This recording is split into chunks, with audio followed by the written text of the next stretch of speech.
If it's Tuesday, a key group of experts on food security warns that the, quote, worst-case scenario of famine is threatening Gaza as Israel faces mounting pressure from President Trump, the U.S. allies, and some of Israel's own human rights organizations to do more to address the spiraling humanitarian crisis.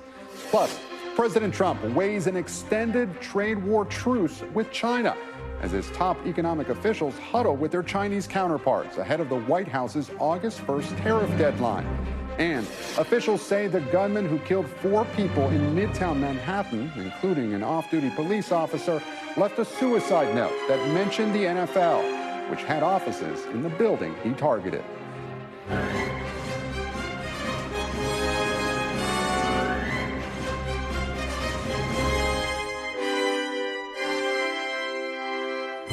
Welcome to Meet the Press Now. I'm Gabe Gutierrez in Washington, where we begin with the increasingly urgent warnings from all sides, the United Nations, human rights groups, and U.S. policymakers about the dire crisis in the Gaza Strip as international pressure ramps up on Israel to do more.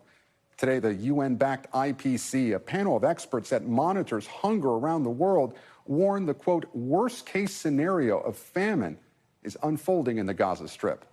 Those concerns echoed by 2 prominent Israeli human rights groups that said for the first time that their country is committing genocide against Palestinians in Gaza.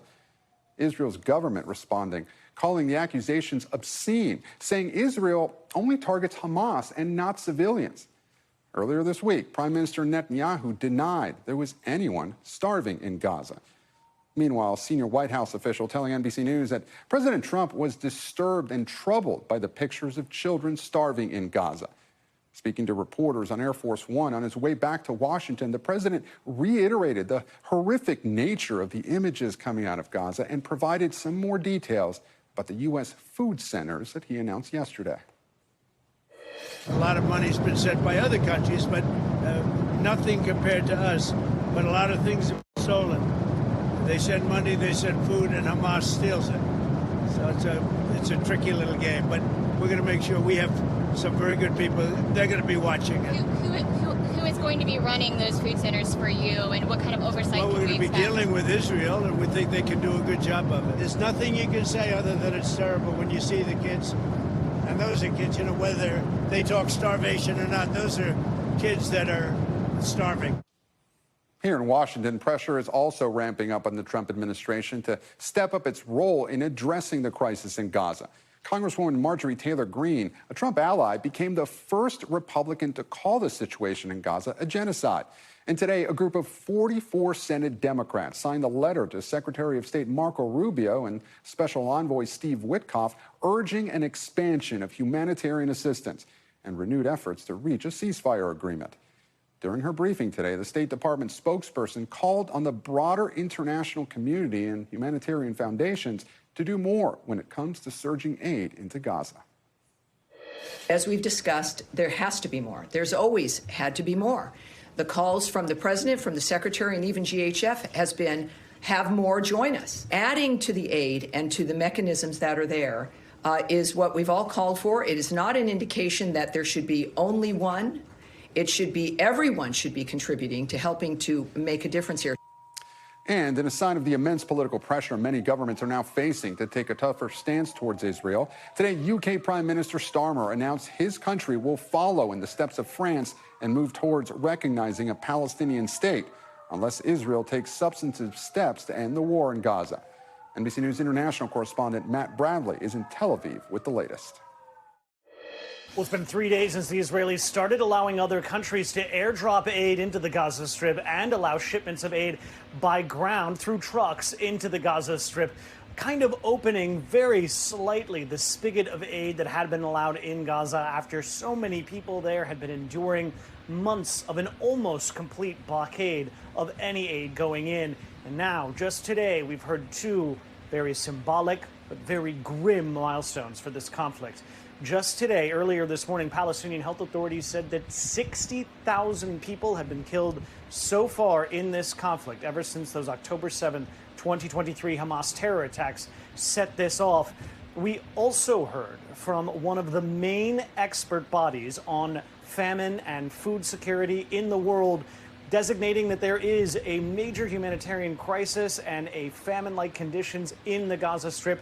They did not designate the Gaza Strip as suffering from famine as such, which is something they rarely do. But they did say that this was a worst-case scenario for famine, and they said that there are areas within Gaza where we're seeing famine conditions. Now, famine is a designation that for the most part is something that's going to have to be taken up by the United Nations or by individual countries. But this is something that all of those countries and the United Nations are certainly going to be considering. There was another very grim milestone yesterday. 2 Israeli human rights organizations became the first groups of their kind to determine or to designate that Israel's fight in the Gaza Strip was tantamount to genocide. Now, they join other international organizations who have said the same. This just goes to show that we're seeing a paradigm shift, both in what's going on in the Gaza Strip and in perception worldwide and here in Israel about how the Israeli government is conducting that war. Matt Bradley in Tel Aviv. Matt, thank you. And joining me now is NBC News White House correspondent Monica Alba. And Monica, what else did we hear from President Trump about the situation in Gaza today?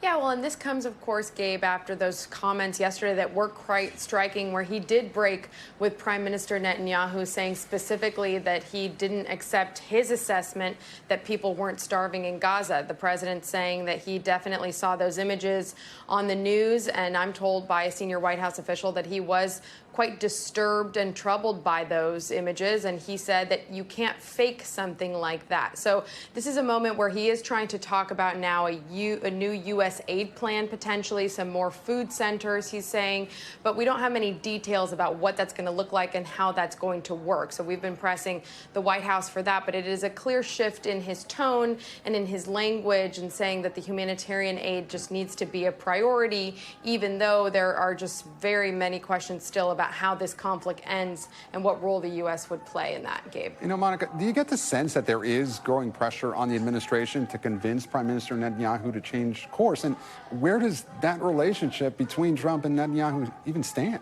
I mean, it was a really clear challenge for the last administration for former President Joe Biden, and it continues to be one for current President Trump. When it comes to the relationship with Prime Minister Netanyahu, the U.S. can make its position clear, can pressure him, can say what they want to say, and there are just so many examples of Prime Minister Netanyahu not listening to that, not being subject to that kind of pressure, and not really caring. So is there anything that would suddenly change that dynamic? That is the real question. But I think you are seeing President Trump a little bit more public about how he feels about that. And he said that he spoke to Prime Minister Netanyahu just a couple of days ago, and that he would be speaking to him again soon. And the real question is, now that the president has also kind of amped his rhetoric up on Hamas, he has talked about them being hunted down and needing to kind of come up with the next phase of what happens to some of those top key remaining Hamas figures. And that's the other issue here, Gabe, that we just don't know what else could be done besides the U.S. calling on Israel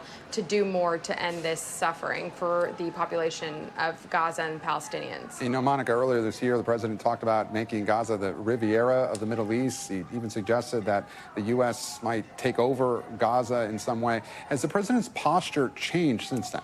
He's backed off of those comments, Gabe. He is now talking about this idea of, could the U.S. play a role in helping to relocate some Palestinians who would want to choose to leave Gaza. He was asked specifically about that today, and he said, look, we need to figure out a lot of other things before we can get to that. And he said that there would be people who would want to leave the territory and the besieged enclave on their own. But that is something that a few months ago, of course, raised a lot of eyebrows. He hasn't really been repeating those comments as much. Instead, he has been a bit more focused, again, on the humanitarian crisis and on those hostages that are still there, those 20 or so who are believed to be alive, that he has met, with many of the U.S. American dual Israeli hostages that have been freed from there. And that's something that he's continuing to try to push for. And we know that the special envoy, Steve Witkoff, had to pull the U.S. out of those latest talks for a potential ceasefire last week, but that it's something he has detailed Steve Witkoff to continue to work on to try to get those remaining hostages out.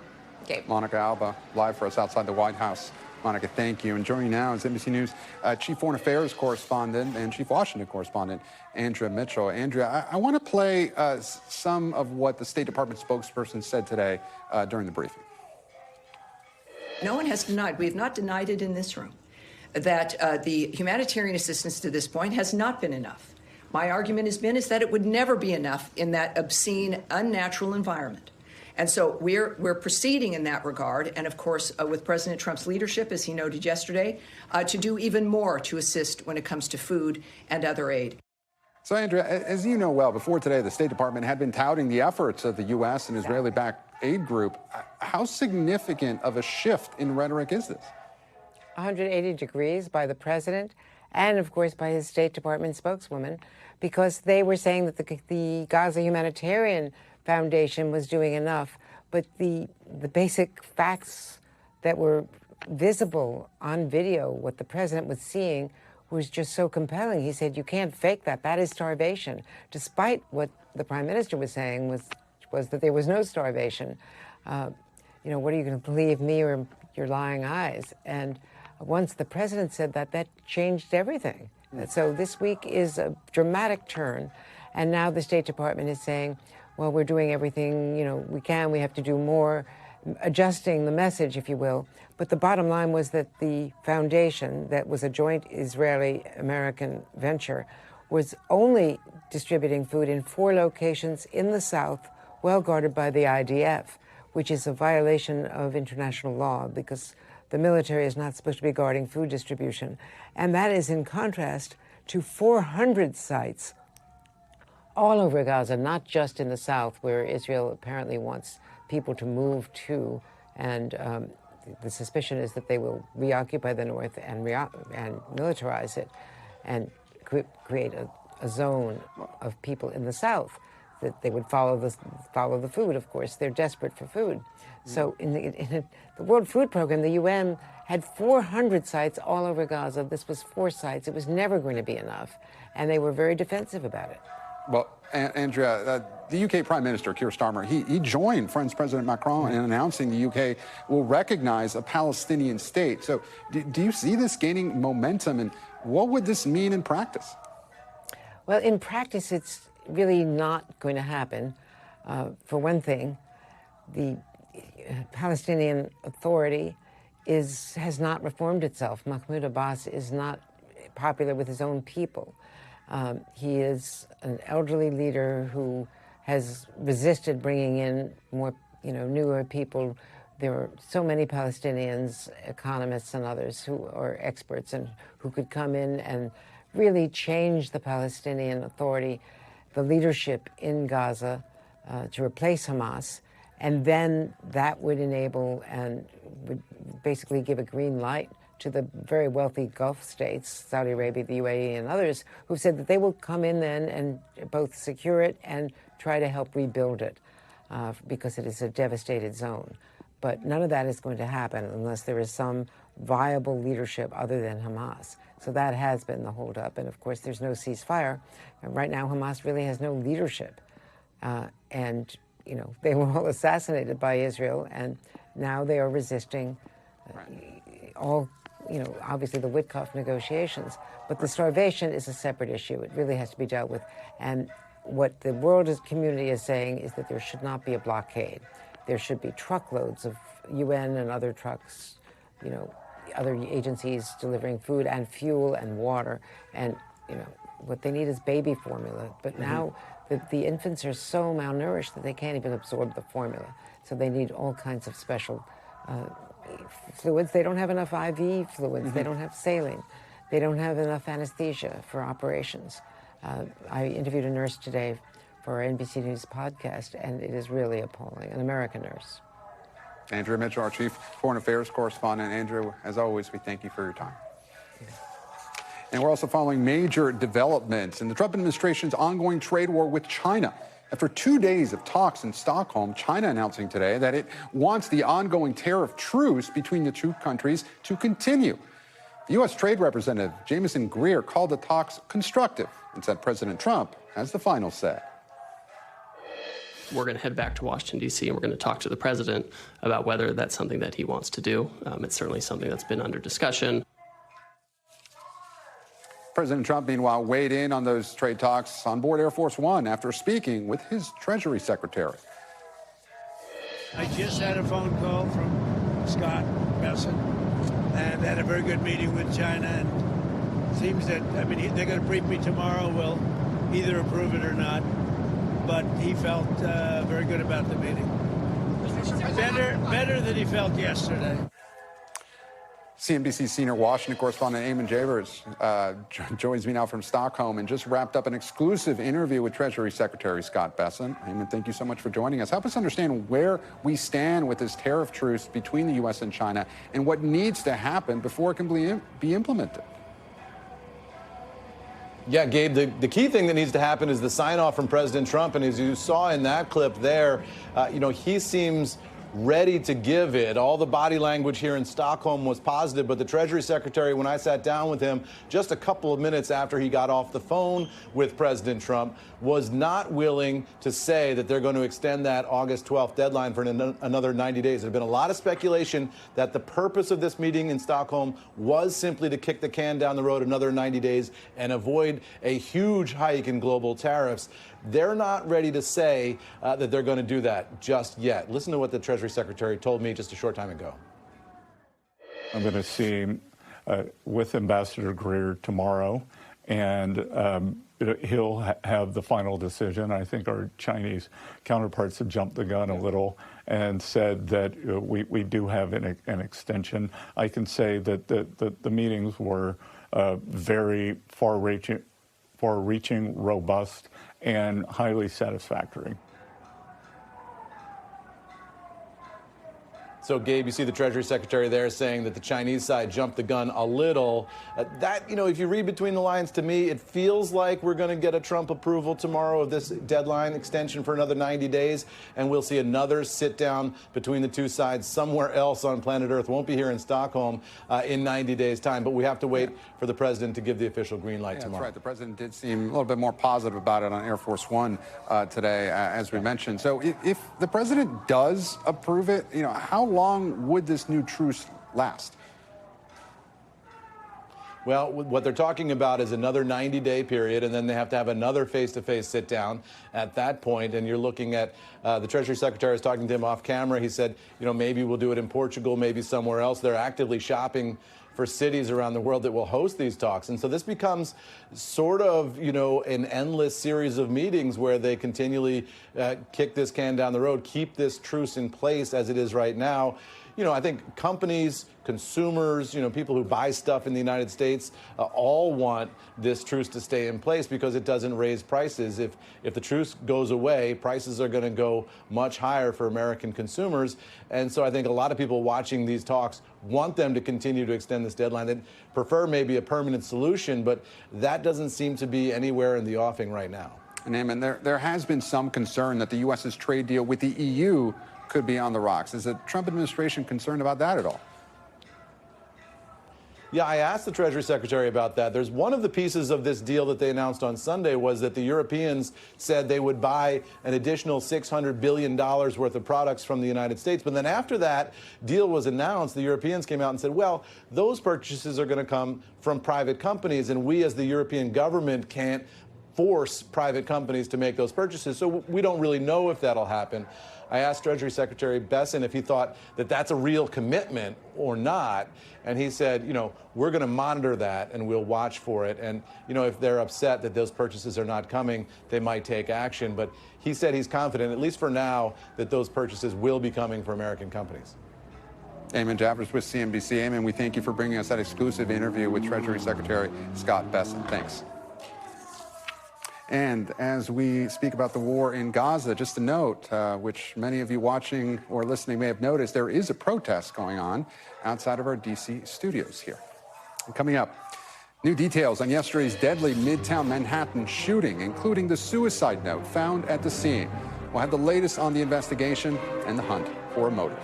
Plus, President Trump's new comments to reporters on how Jeffrey Epstein, quote, stole female spa employees from his company. He says it led to a permanent rift in their relationship. You're watching Meet the Press Now. Stay with us.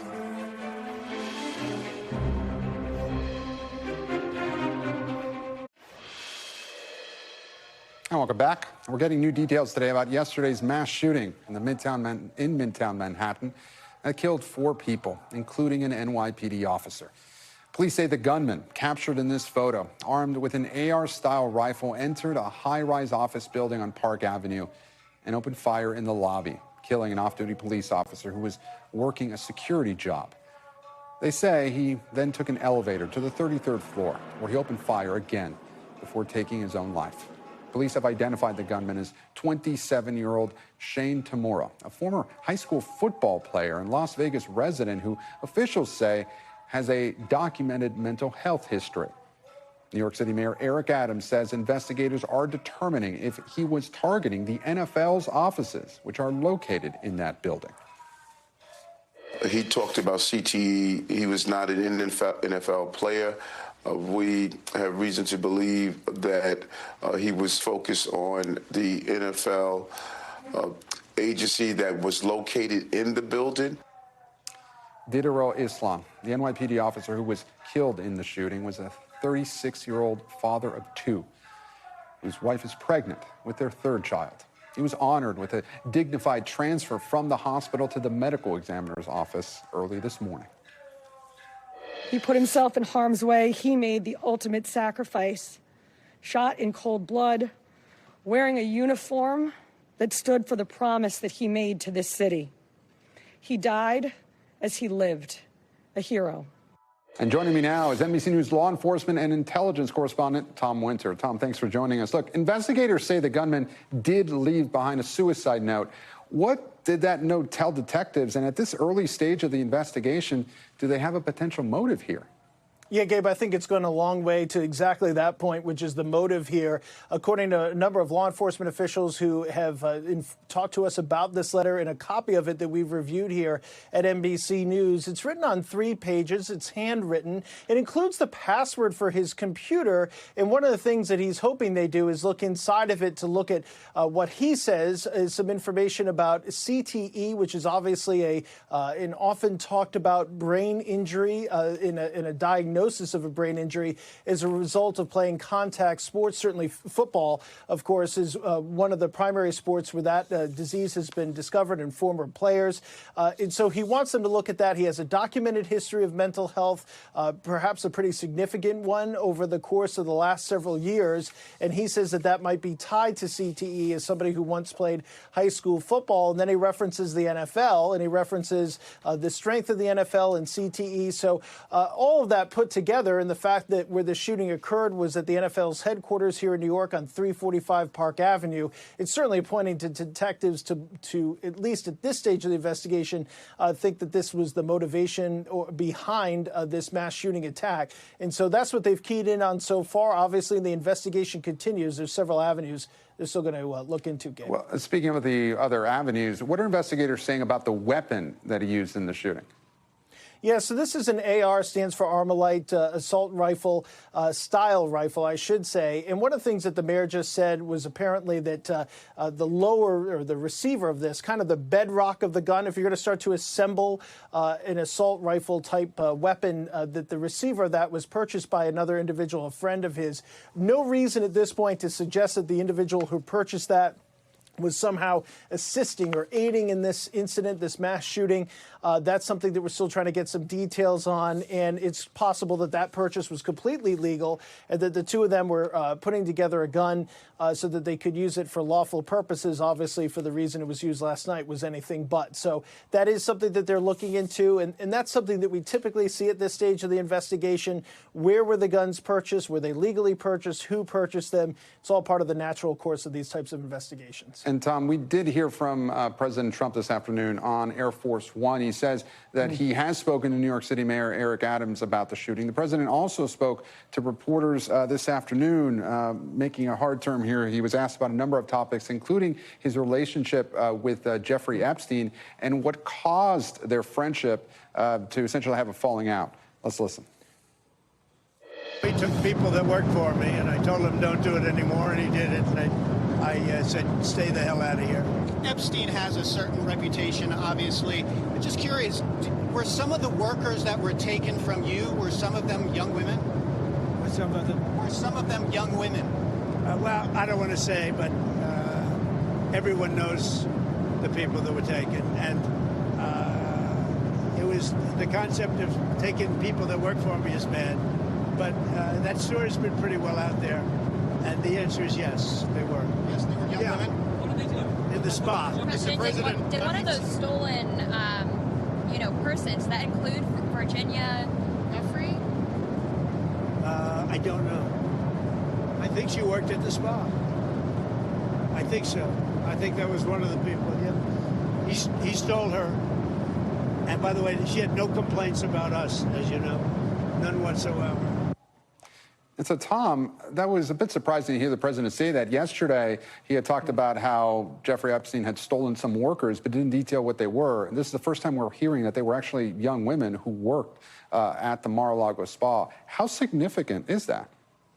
Yeah, Gabe, and so everybody in the audience understands, and certainly the audience that regularly watches this program, over the last week and a half, we've been talking extensively about Jeffrey Epstein, Ghislaine Maxwell, the President of the United States, Donald Trump, and even former presidents like Bill Clinton. So we've been discussing this issue in terms of who knew what and when. And one of the mysteries that has come up over the years is why Jeffrey Epstein, a one-time member of Mar-a-Lago, why he was kicked out of Mar-a-Lago when then businessman and not yet presidential candidate Donald Trump was operating the club. And obviously he's still there and has his residence there today when he's not at the White House. So we have heard this story, just cracking open the reporter's notebook here.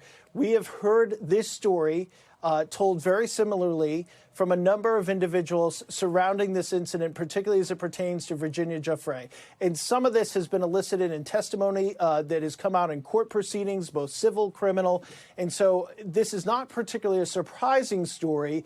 The president is elaborating on it more than we have ever heard him elaborate on it in the past. And so it's really the first time he's spoken on the record about this incident. But it is consistent with some of the things that we have heard in the past in terms of his relationship with Epstein and the incidents involving the now deceased Virginia Giuffre. Tom Winter, we thank you for that reporting. And up next, big bills, bigger battles. How Democrats and Republicans are ramping up their messaging battle over President Trump's domestic agenda and the economy in the run-up to 2026. I'll talk to a key House Democrat from one of the most important battleground states of them all. You're watching Meet the Press Now.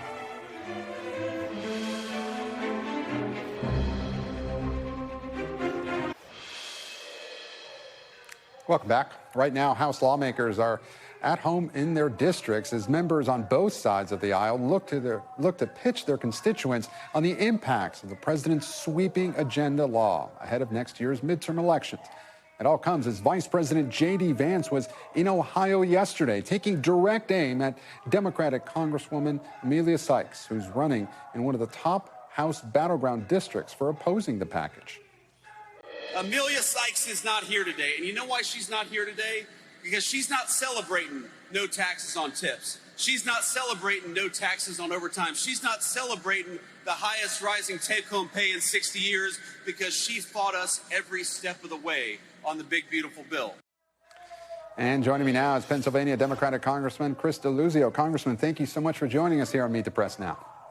Hey, Gabe, thanks for having me on. Oh, Congressman, you just heard Vice President Vance there. He's out there selling this bill as tax cuts for working families. How are Democrats like you planning on combating that message? Well, it's a load of crap. I'll just be clear about it. That bill is a fiscally reckless grift. It's saddling all of us with trillions of debt to take away health care from people to help pay for tax cuts for the richest, most powerful people and corporations in the history of the planet.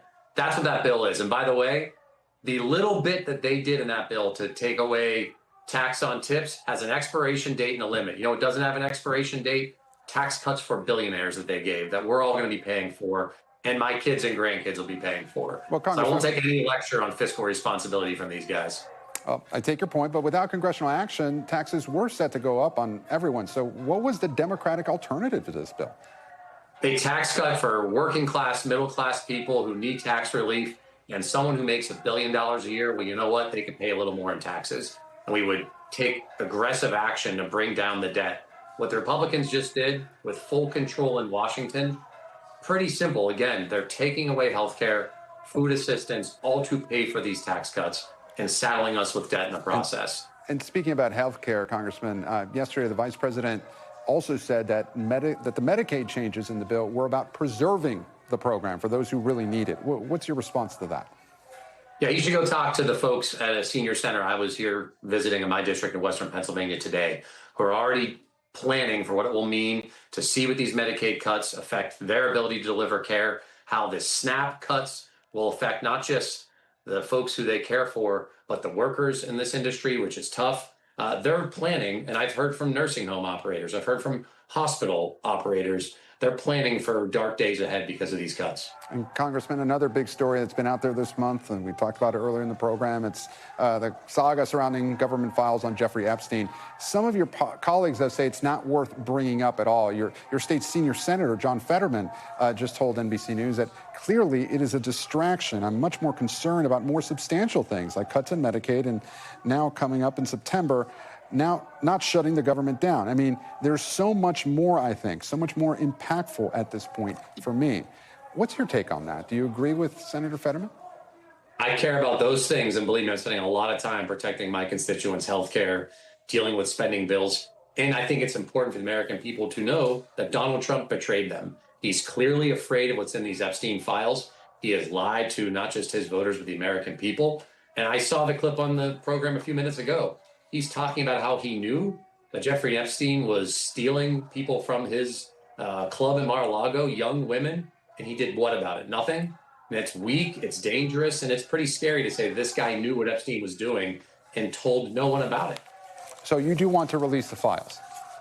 Release the files. Let's see what's in there. I'm not interested in protecting any predators, anyone who's abusing children, Democrat or Republican, I do not care. Yeah, well, Congressman, you did tell Time magazine earlier this year that you've got to be principally seen and spend your time worrying about jobs, people's pay and health care, which you've been talking about here, as well as economic issues. I think folks see too many Democrats not caring principally about the economy, you told Time magazine. Yep. If you want Democrats to focus on the economy, how does that include Jeffrey Epstein? Because the corruption of Washington is exactly why powerful corporations and others have screwed over working people. And the corruption I see is about congressional stock trading. It's about Donald Trump and his family abusing office. It's about hiding and protecting the powerful, as Donald Trump and his congressional allies are trying to do to hide these Epstein files. We take that corruption fight head on. We take the economic fight head on.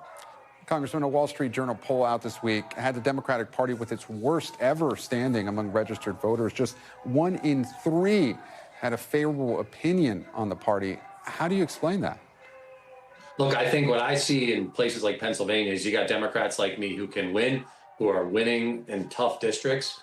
We know how to do it here. I think you look at the way we've won from Josh Shapiro to me and others like me across the country who are winning in these tough House races. We can do it, and we don't do it by shying from a fight, whether that's with Donald Trump or a monopolist or a powerful railroad, who, by the way, we're 2.5 years from East Palestine derailment with no action from Congress. We take on tough fights and we win them. That's how the Democratic Party gets back to winning elections. You know, Congressman, I'm not a pollster, but since we're talking about the poll, how would you answer that poll question? Do you have a favorable feeling towards the Democratic Party right now?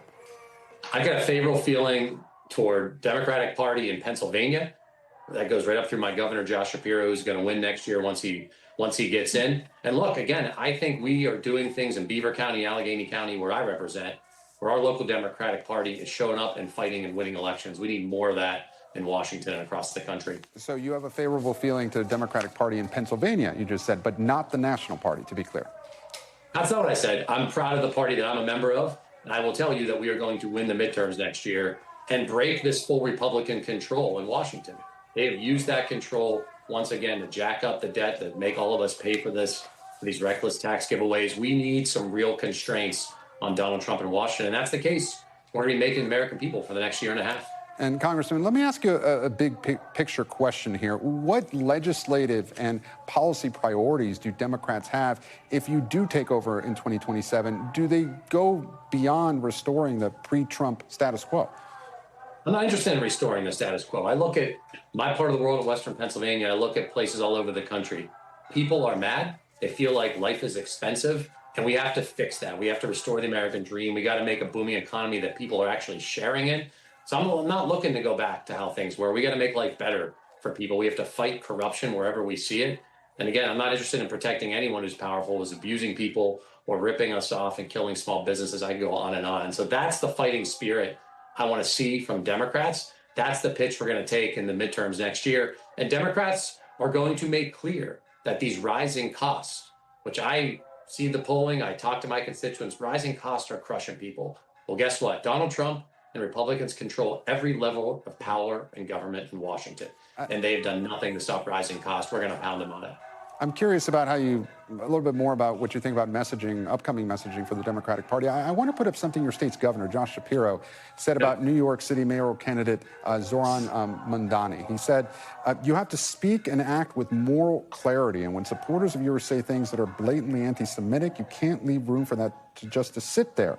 Mamdani also seemed to run a campaign where he left open far too much space for extremists to either use his words or for him to not condemn words of extremists that said some blatantly anti-Semitic things. Do you agree? Yeah, look, no one should be saying horribly anti-Semitic things. And guess what? Where I'm from in Western Pennsylvania, I can tell you, we didn't spend too much time worrying about the mayoral Democratic primary in New York City. We're worried about Donald Trump and Washington Republicans screwing over working people, jacking up the debt and hurting us. And I think that is the fight we're going to have next year in the midterms. And we are going to continue, I will be continuing to push my party to be laser focused on fighting this corruption and fighting that economic fight for people. It's how we win. It's what voters expect us to do in a moment where Donald Trump is failing to do anything to control rising costs. Congressman Deluzio of Pennsylvania, we thank you so much for your time. Thank you. And we have much more news and politics still ahead. You're watching Meet the Press Now. Stay with us.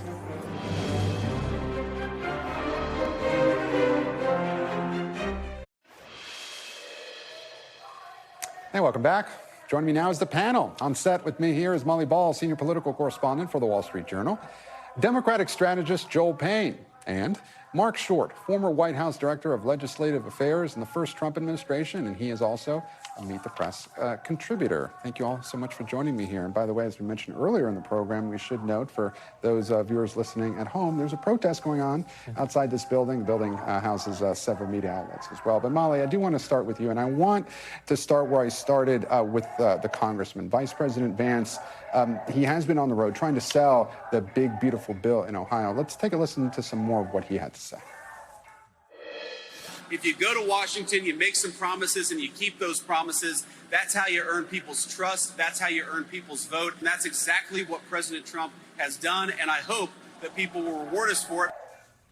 You know, in many ways, he's not wrong. The Trump administration has made good on many of its promises, but they don't seem to be polling very well. What do you make of that? And with the administration hitting its goals, what happens for the future if the American people just don't seem to reward them for it, at least so far in polling? I think so far in polling is the key part of that sentence, right? I think the sales job on this bill is just starting because it did just pass. And you now have both parties engaging in this contest to define it.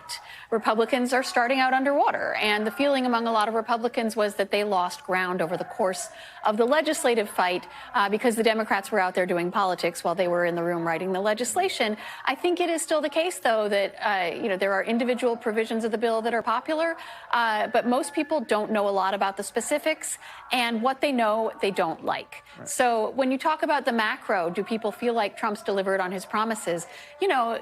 It obviously depends on the person, but in most polls, what we're seeing is they think Trump has done too much. A lot of people feel that when you look at things like the tariffs, when you look at things like the deportation strategy, what you hear from a lot of voters is that they've gone too far. When you look at the DOJ effort early in the administration and the chainsaw wielding, right? There was a feeling of shock and awe, and a lot of voters may like the status quo a little bit more than we think. Who could forget the chainsaw? It feels like a century ago, though. Lots happened since then.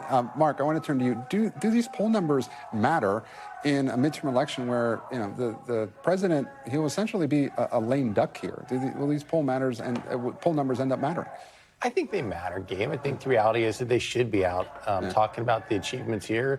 I think the Democrats who oppose this bill basically embraced the $2,000 increase on every working family and oppose funding for our border and our military. And I think those are powerful messages. At the same time, it's 15 months off. Right. We're used to Donald Trump changing the news cycle every 24 hours. And so the reality is that if voters are voting on the economy come midterms, it's likely it's going to have more impact on his trade agenda, frankly, than this big, beautiful bill. That was going to be my next question. Will we be talking about this one big, beautiful bill come next I think year? we will. I think the Democrats will continue to try to make it a big point, but I also think that the president's going to change news cycles so many times between now and next November, it's hard for us to kind of predict right now. Well, speaking of changing news cycles, the president has had his news cycle overtaken the last couple of weeks with the Jeffrey Epstein saga. I just asked the congressman, do Democrats plan to make this a winning issue for them, a gotcha issue? He said that he wanted to tie it to corruption among Republicans. But do you think this will be a winning issue for Democrats, Joe? Well, I think we know that the American people care about transparency. They care about accountability for the wealthy, for the well-heeled, for the elite. And so that Donald Trump and Republicans have used power, right? And that's what he's doing here. He's using power to protect Ghislaine Maxwell. He's using power to protect whatever Jeffrey Epstein did. And it seems like he has something to hide. And that's not a really good message for Donald Trump, particularly if you want the imprimatur of being the agent of change. That is about as status quo as you can be. That's an effective message. The last thing I'll say, Gabe, I often think Democrats think of this as a choice point between, there's pocketbook issues and then there's these sublime issues like Epstein, whatever. It's all the same thing because I think it's all related to priorities. What do you focus your energy on? You have power. You have an opportunity to make change for the American people. And instead, you cover up for the wealthy, you cover up for the well-connected, you transfer $1 trillion of wealth from the working class to the wealthy. That's not a good record to go back to the American people with. Mark, Congressman Massey told me at the press that he thinks that Republicans failing to pass some sort of bill to release the Epstein files will end up hurting them in the midterms. What's your take on that? I think they should be releasing the files. I think they should be transparent. I think at the same time, they're going to always fight the challenge of there's certain voters who are just Trump voters, and you need to keep the rest of your party, excited and not depressed about wanting to come out. But, spare me the transparency on the Democrats, because after Epstein and Maxwell were both convicted, the Democrats controlled the Department of Justice, the House, and the Senate. If they were really about transparency, they could have released these documents when they were in control. So this White House has totally mismanaged this. But it's not as if the Democrats have actually pursued transparency either. Molly, there does seem to be a drip with the story. Even the president today on Air Force One talking about how, the workers that Jeffrey Epstein stole from Mar-a-Lago were young women. That's something that he hadn't really detailed that before. Is he prolonging this by, having this drip of information? Why not just come out with everything at once? Well, that's the big mystery at the center of all this, is why not just release the files, as everyone else has been saying, and that does enable the story to be kept alive, whether it's by the Democrats or by Trump himself. I will say, though, what is driving the angst about this isn't really Democratic base voters. It's Republicans, and it's MAGA voters specifically. And, to Mark's point, those Trump voters have never come out for Republicans in elections when Trump was not on the ballot. And that's why the Republicans lost the midterms in 2018. And it's why they've lost so many other elections that were not presidential elections. And so anything, and that is who is expressing the most concern. It's MAGA world. It's those base voters who, prior to now, have been unflinchingly loyal to Donald Trump. I don't think they're going to wake up and become Democrats. But if they are disenchanted with any aspect of the political system, they're probably not coming out in a midterm. Molly, meanwhile, while J.D. Vance was out selling policy, the president was on his visit to Scotland. He was talking about his golf course out there, opening a new one. Let's take a listen to the exchange he had about the idea of mixing his presidency with his personal golf course. Let's listen. There's some critics who say this was a promotional trip for you and your business, that it promoted you and your business personally. What do you say to that? I haven't heard that, no. I haven't heard that. Did you get to see my drive in the first hole? You hit it straight and pretty high, yeah. Pretty long. Pretty long. That's no Joe Biden, let me tell you. All right. Well, could you imagine saying that about any other president? What would happen if Joe Biden had done the same thing? Well, we saw a version of that when Joe Biden was president, and there were a lot of attacks on the business dealings of him and his family, which were supposedly a massive scandal. Look, as a political issue, though, most voters already believe that all politicians are corrupt. So while they're bothered by it, they don't make a lot of distinctions. They don't see Democrats as pure on this issue. They don't see anyone really as having the stature to criticize someone like Trump. And if anything, some voters, I think, find it refreshing that he's so open about it, as bizarre as that sounds, because he does do it in full view. He promotes the business that he, back in his first term, declined to divest himself of. And then, Mark, that's a very good point that she makes. Yes, he is open about it. Voters knew what they were getting. But what would the reaction have been if Joe Biden, spent part of a foreign trip on a golf course that he owned, or if he accepted a gift from the Qataris? Yeah, no, it's a double standard. I think, as Molly said, it's maybe not the exact same analogy, but I think you saw the family of Hunter Biden benefiting from his relationship with the president, how outraged Republican voters were. And so I think Molly's right that the president does it out in the open in ways that some voters overlook, but I think it's still distasteful. I think it's beyond the golf course. It's the meme coins. Right. It's the Middle Eastern investment in the family's businesses. It's pretty broad. And really quickly, Joel, because we got to go, but Democrats have tried to make this idea stick that the president is profiting off of his presidency. That really hasn't been able to stick. Why do you think that is? There is one winner in Donald Trump's presidency, and it's Donald Trump. It's not the American people. Right. It's not the majority makers. Donald Trump quadrupled his wealth, probably has gained in public stature. I think that message is actually going to be very impactful for Democrats as we go down the next 15 months. We shall see. That message hasn't hit voters just yet, or they haven't bought into that just yet. But thank you all so much for being here. Joel, Mark, and Molly, really appreciate it. And after the break, cloudy with a chance of weather modification inside the Republican-led push to ban the U.S. government from controlling and modifying the weather, as outlandish conspiracy theories about extreme weather events become more mainstream. You're watching Meet the Press now. Stay with us.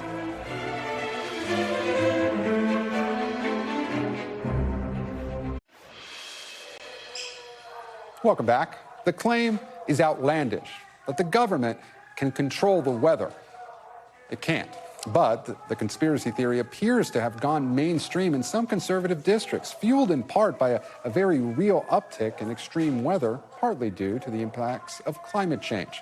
The spread of those conspiracy theories has now prompted some local officials and congressional Republicans to push for legislation to ban, quote, weather modification.